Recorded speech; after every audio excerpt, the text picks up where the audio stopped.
রাত ঠিক 2টা। ঘুম ভাঙল একটা শব্দে। দরজায় নক। ভদ্র, অপেক্ষমান। আমি উঠে দেখি দরজার ভেতর থেকে তালা বন্ধ। করিডোরে কোনো শব্দ নেই, কেউ নেই। নিজেকে বললাম, পুরোনো বাড়ি, পুরোনো শব্দ। পরদিন রহিম নামের এক ভাড়াটের সাথে কথা হয়। আমি নকের কথা বলতেই সে ফিসফিস করে বলল, আপনিও শুনেছেন? তার চোখ এদিক ওদিক। খুলবেন না, কখনোই না। সেই রাতেও 2টা।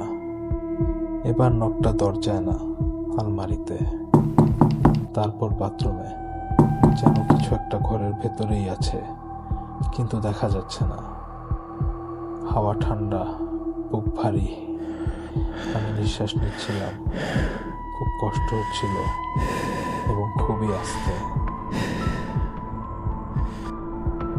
হঠাৎ ফোনের স্ক্রিন জ্বলে উঠল।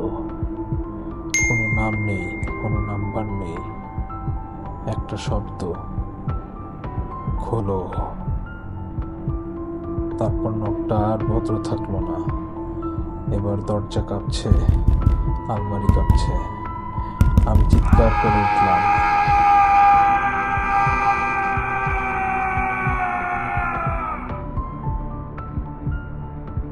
করিডোরে বেরিয়ে দেখি সব দরজা খোলা, কিন্তু মানুষ নেই।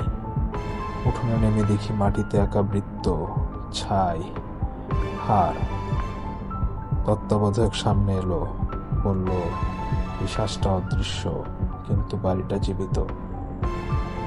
নকটা ছিল তার হৃদস্পন্দন। সে জব শুরু করলো, মাটি কাঁপলো। আমি দৌড়ালাম রাস্তায়, কিন্তু আবার হোস্টেল। তখন মনে পড়ল, চলমান জল বেরোতে পারে না।